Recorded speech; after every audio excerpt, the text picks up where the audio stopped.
Hi, everyone. It's story time. My name is Raquel Romano. I'm a software engineer at the United States Digital Service, which you'll hear more about. And I am also the engineering lead at our digital service team at the Department of Veteran Affairs. And I'm going to sketch for you a fictional day in my life as a software developer in government. When I left Google after about 10 years of software engineering there, pretty much everyone I knew was completely baffled. Why would you do that? Why would you leave Google to work for the government? And I did it during interesting times. And I feel like sometimes stories are just the best way to explain why I would want to do that, and why maybe you'll be able to see why government desperately needs people with skills like yours to come, and that it can actually be gratifying to work at a little startup in the middle of the federal government. So it's a beautiful crisp fall day in the San Francisco Bay Area. I wake up, get the kids off to school, sit down with a cup of coffee, and see what my colleagues in Washington, D.C. have been up to while I was asleep. And I'm particularly excited today because we're starting new development on a feature that's been something we wanted to do for a long time, which is to make it easier for veterans who have suffered an injury during military service and are in need of compensation for their disabilities. It's notoriously hard right now to do that. You would think, hey, you served, you were injured, Uncle Sam will take care of you. It's true, but it's really hard. Think about it like filing your taxes, except it could take months, it could take years. And many veterans actually just go get an attorney or representative to help them through it because it's so complicated. So we're trying to make it really easy. And the platform that we're doing it on is called vets.gov. You'll hear a little more about it from me later. Oops. Okay. You'll be surprised to know that we're developing it in a reasonably modern way. It's actually really unremarkable. We're developing it the way you would probably see any startup develop something like this, but it's pretty unusual for federal government. For example, we have a thin Rails API. It fetches data about a veteran from any number of back-end systems in the VA that have been alive for any number of years. It serves it to a React client that was designed with veterans to make it as straightforward to do some of these really tedious and sometimes emotionally draining things that are vital to their well-being. So I log in, check my pull request that I sent last night. It was approved, which is kind of nice that sometimes things happen while you're asleep. And can hit the ground running. So I go ahead and submit it, wait for Jenkins. Instead of waiting for Jenkins to build it, test it, merge it, deploy it to our staging environment, I go off to see what else I can do. And I get a page from PagerDuty. So all the front-end and back-end engineers on our team are all on rotations, which has worked out well. We're on rotations for all the products that we have built. And it's great. Our DevOps folks are our secondaries for those and for those rotations. And so if we're initially a little bit clueless because we're developers and we haven't done DevOps before, it's okay. We just learn on the job. So life is good. We have all the tools and processes that we need to build products that we actually care really deeply about and are passionate about. So I say, I'm going to dig into this alert. And as I start to look at this fictional incident that is maybe based on real life events, all of the tools and processes that I'm used to that made life so sweet seem to fade away. You see, this alert, it has to do with a production service, a back-end service that my team doesn't really have any control over, even though we have live products right now that receive data from it and save data to it, send data to it. And it lives in a world that we didn't build, but we have to visit it more often than we'd like to because our product kind of relies on its infrastructure, which you can see above.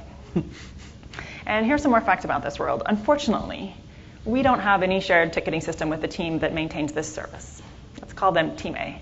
So updates to any incident are pretty much siloed. Actually, all our communications about incidents are via email. The good thing is there is already an email thread about this. It's a little long, and it explains that this alert is that our calls to their service have been timing out. Some of them are taking up to 15 seconds, which is crazy long.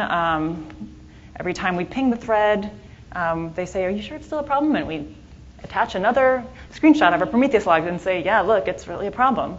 So Unfortunately, this thread has 50 messages. It's got 30 people that have been mostly added for awareness to it. It dates back a few months, and it's pretty neglected, like the roads in this picture. So we actually just decided to get all developers on a phone call and talk a little bit about it. And then we start to understand why it is this way. So unfortunately, Team A, who are really perfectly capable and good developers and engineers, they didn't build this. It was developed by a separate team, Team B, at a separate company, and they polished it to perfection, and they deployed it in their beautiful staging environment, and it was working splendidly, and their contract doesn't let them touch it as soon as it hits production. So we go back to production. Production doesn't actually look like this, but the tooling in production kind of looks like this. So Team A steps in, and that'd be fine, because like I said, they're capable, except we've said, hey, here's some timestamps. Can you check out which ones are timing out? And they're like, oh yeah, we can't query our logs with just a timestamp, because actually they inherited like hundreds of systems, and they are all writing logs to one 7 terabyte table. And so even if they query by timestamp, they'd get back tens of thousands of records, and then that would like adversely affect production. And so we're like, okay, no, never mind, don't do that. The other sad thing is that even if they want to change how logging is done, they actually don't have access to the source code right now, because somehow they were given the responsibility to maintain this without an actual like development environment to work on it. That's changing, but hey, at least they have source code. When I first joined the VA, I started working on a project. We were replacing some forms that were 15 years old, and upgrades couldn't actually be made to those because the source code was lost. So at least it's not lost. Try to look at the bright side. There is a bright side.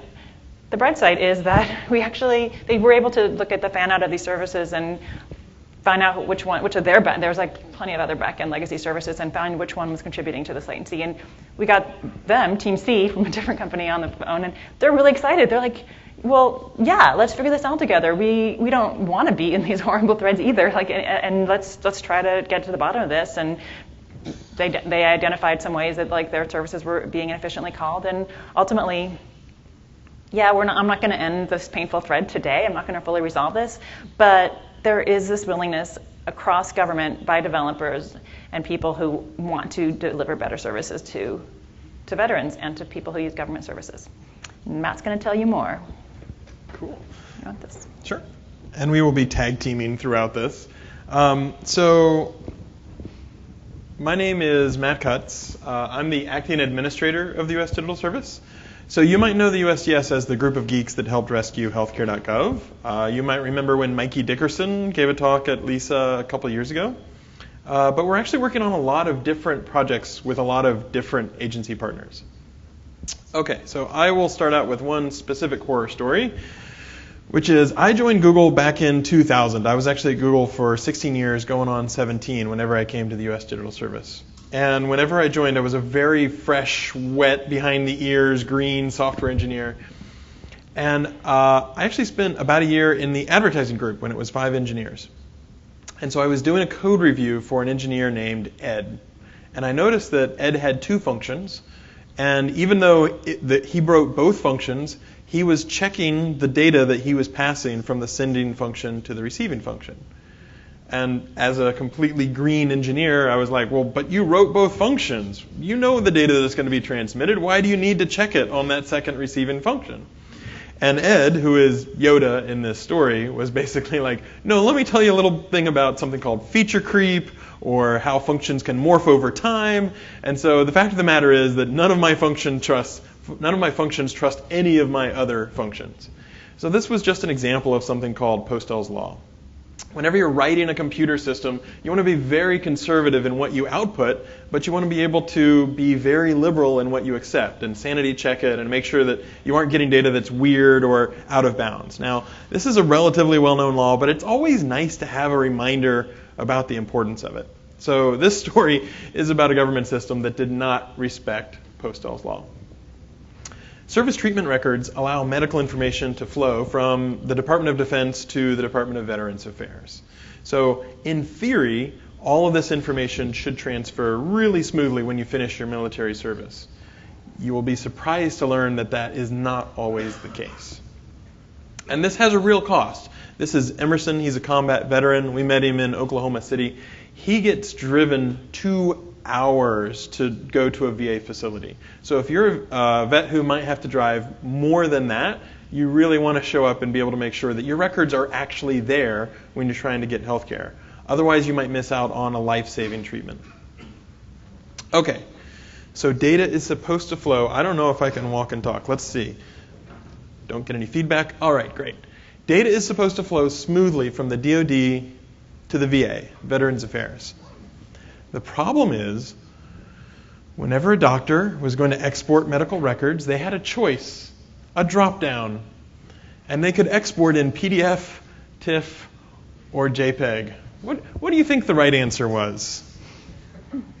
Well, the right answer is to have it electronic, right, and native so that you don't have to worry about that at all. But in this case, the right answer was to export as a PDF. If the doctor selected JPEG or TIFF, that service treatment record would be silently dropped. Yes, it wouldn't make it to the VA at all. And so when a veteran would show up, they'd say, hey, I served in Iraq or Afghanistan. I would like to get some of my health benefits. People would be like, we've never heard of you before. Because a doctor selected the wrong drop-down when they were exporting data. So we saw 5% of veterans incorrectly getting benefits from this particular bug during this particular range of time. It also took 3 months to transfer medical records and 18 months between system upgrades. So we had a guy, his name was Chris Lynch, and he didn't think that he could have a big impact in the government. He said, I will give you 44 days. I will come to the US government for 44 days. And Todd Park, the CTO of America, said, okay, that's great. Work on this service treatment record problem. In 44 days, they got it down to 0% of veterans incorrectly denied benefits. They got it down to 1 day to transfer medical records and 2 weeks between system updates. So that's the kind of impact that people can have, and it's important to remember this affects people's lives. This has concrete costs if you want to interact with the federal government and it doesn't behave the way that it should. Can you imagine showing up at a VA facility and being told, sorry, we lost your records? Just imagine the nightmare of red tape and bureaucracy that you would be faced with to try to figure out, okay, now what do I do? It's like dealing with IRS taxes on steroids, trying to figure out how to navigate that system. And that was from a single bug. Okay, let's hand it back to Raquel to talk about vets.gov. So I mentioned earlier about a platform called vets.gov, and I want to give you a little background about how it came to be. So if I'm a veteran, I have over 500 options of websites I might be able to visit and over 1,000 toll-free numbers I might be able to call in order to interact with the Department of Veteran Affairs to get something that I need. And I might have to keep track of 7 different usernames and passwords for different types of systems with different names and designs and different behaviors and branding. And if that wasn't enough, some of the systems just aren't the easiest to use. So, for example, here's a story about something called the 1010 EZ, which wasn't very easy, by the way. And it's an application for health benefits, so it's pretty important. Like, I need health care. The problem with it was that the form you see here, about 3/4 of veterans who needed to apply for health care were doing it in person. Around 15% were applying by mail, paper, and only 10% were applying online. And it turns out that this application was a fillable PDF. That was the only online application at the time. And it could only be opened with an old version of Adobe Acrobat. And most traffic to government websites comes from Safari, Firefox, and Chrome. And most of those browsers' default PDF viewers are not an old version of Adobe. So instead of seeing this arguably usable form, most people would see this. An error message that says, you can't read this. And surprisingly, most people just gave up at this point. Very few people were actually submitting things online. So we used a cutting-edge technology called a web form. We're not the first people to use a web form in government. It's there, but this one was really overdue for that. And that was sort of one of the first services that we put on this platform, vets.gov. And some of the principles behind it were, it has to be responsive, it works on mobile, it works on tablets, it has to be accessible. If you're blind or low vision, it works with a screen reader. It's just got to be easier to fill out. It has to have plain language, so many things. And the error, when we launched this, error rates plummeted from about 70% of people encountering errors to less than 0.01%. So it was clearly a success. And other things about it beforehand, like I said, it took, not only were very few people doing this online, but the ones who were doing it with paper, it took them like over 100 days to process that. And now suddenly we were getting, instead of like less than 100 online applications per day, over 500, and this is with zero promotion whatsoever. We had 50% of applications coming in online and growing, and essentially people just saying, wow, this is really easy. I really didn't know it was possible for something to be this easy in government. Thank you, which is really gratifying. And as the beginning of vets.gov, the platform's mission, it was really to have a single place where a veteran could discover, apply for, track, and manage all of the things that it needs from the VA. And this is a whiteboard from our DC office this picture's actually out of date. We're checking boxes off month by month and trying to make it so that you really only need one set of credentials and go to one place to do everything you will ever need to interact with the Veterans Affairs Department. We're also following in the footsteps of USDS and 18F, who have worked on realizing that there are about 30,000 government websites, all with completely different looks and feels, and so they published a library of design patterns with code to implement them, to help there be not uniformity. We don't want every site to be the same, but at least consistency, so people can not have to relearn how to use each new system. And so we're doing that at the VA as well, specifically for things that help veterans. And one last point I want to make. There will always be paper. There are people who need to use paper, and that will always be an option. But to not forget the value of being able to file something digitally. Matt mentioned a veteran possibly having to drive for hours to do something in person. The form on the left, some people would have to do this in person.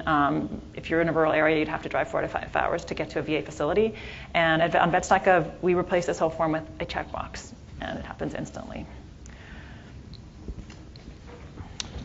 All right, so one of my favorite authors is William Gibson, and one of my favorite quotes that he has is, "The future has arrived, it's just not evenly distributed yet." When you walk into a government agency, not all, but some government agencies, it's like you're coming in the door from the future, because you are using techniques that look like they're risky or haven't been proven, but they've actually been used in industry for a really long time. So if you have used any of these techniques, and I would guess almost all of you have used at least one, like the cloud or user-centered design, then you probably have some of the knowledge and experience that could really make something critically better within the government. So I want to drill down on just one of these and tell a story about it. I want to concentrate on bug bounties. Bug bounties have been around since 1995. It is not controversial to have Microsoft or Chrome or Facebook pay to find security vulnerabilities. It's much better that the company get those vulnerabilities, those security holes, those bugs, instead of somebody selling that on the black market to somebody else.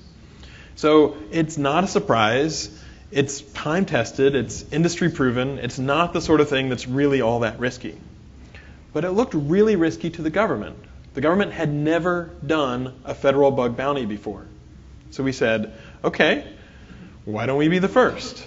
And by the way, people were super scared about doing this.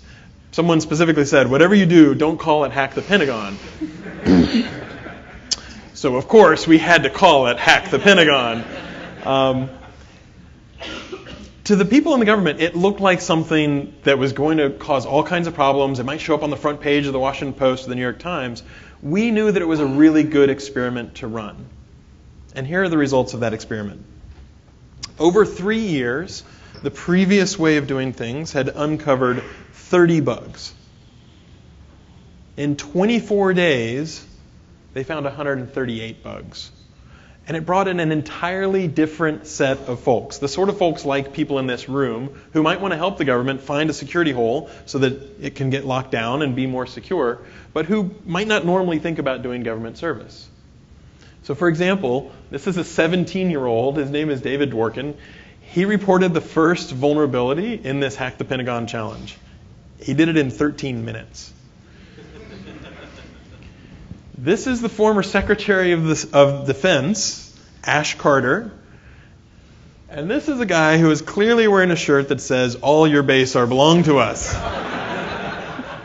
This is the sort of thing that I love to see. By the way, the team at the Department of Defense insists on wearing hoodies and T-shirts, like my Millennium Falcon with red, white, and blue, and hoodies.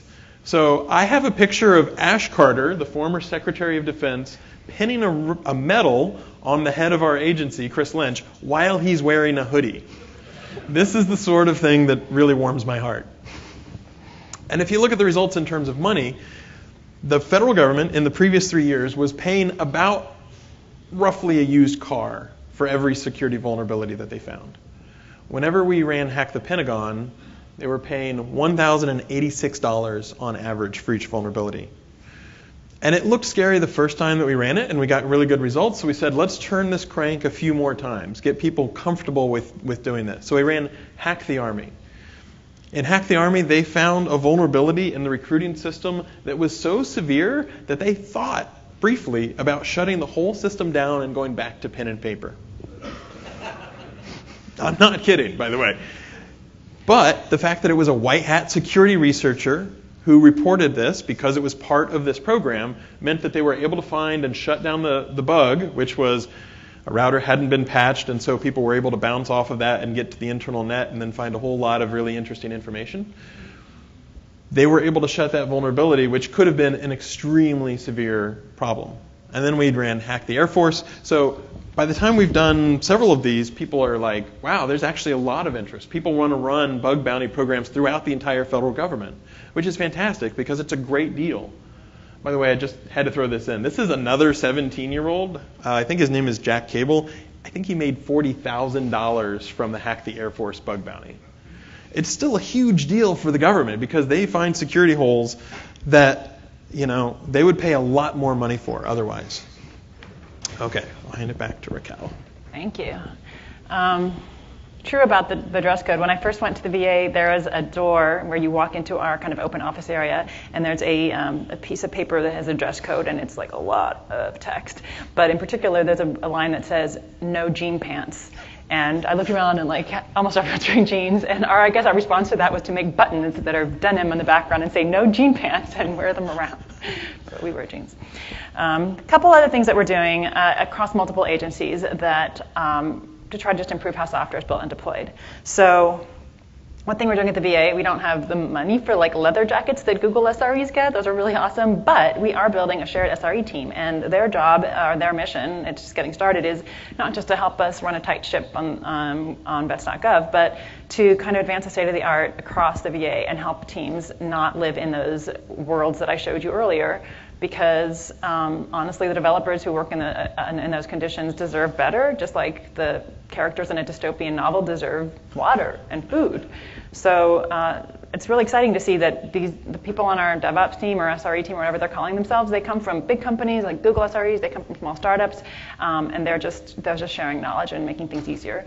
One of the things that they're doing is, this is happening both at the Department of Health and Human Services and at the VA, and I'm sure other agencies, is government will say, hey, we need to stand up our own servers for this thing, and we're like, well, actually, you don't have to buy those servers, you could just use AWS, and they're like, what? It's horrifying, and little by little we get there and actually help them deploy things safely and securely and make things a whole lot easier. We're also encouraging an API-first strategy. At Google, just one of many examples, a few years back, they decided to build a URL shortener, goo.gl. GL is Greenland. I didn't know that. And what did they implement first? This UI? No. They first built an API that would take these URLs and shorten them, and then they built a UI to consume it. So we're encouraging that in government. At the VA, there's that team, those teams A, B, and C that I talked to you about, they do some amazing work where they are they are consuming all these legacy back-end services that use SOAP protocols and other acronyms that I don't really understand and probably never will. And they're reconciling data from multiple systems of record. For instance, it turns out there is no single canonical place where a veteran's identity is stored. And so they were doing things like reconciling all that and serving like a canonical object with a REST API that tells you this is a veteran's profile. This is what we know about you as a veteran. And we're working really closely with them on the API design because we need it, and we're actually having them consume their own API that they're building with some of the tools they already have live. We're encouraging them to write Swagger documentation. We're debating how granular these endpoints should be, just even talking about what the request and response bodies should look like, and essentially just trying to like change the ecosystem. The Department of Health and Human Services took this a step further. So there's a program called Quality Payment Program. We need doctors to participate in Medicare so that people can get the care they need. And we have to make it easy for them to do that, but it hasn't been in the past. In the past, you have to show that, prove with data that you are satisfying certain requirements, and then you are able to get paid. Well, to make this easier, the digital service team over there said, let's publish an API so that all the third-party developers in this healthcare market can submit the data through whatever interface that they're building so that doctors can say, here's the care that I've provided, and then we can spit back what they need to be approved for it and to get paid. And it's not one of those like, if you build it, they will come things necessarily when you build an API. So it wasn't quite clear whether the market would be ready for this and pick it up.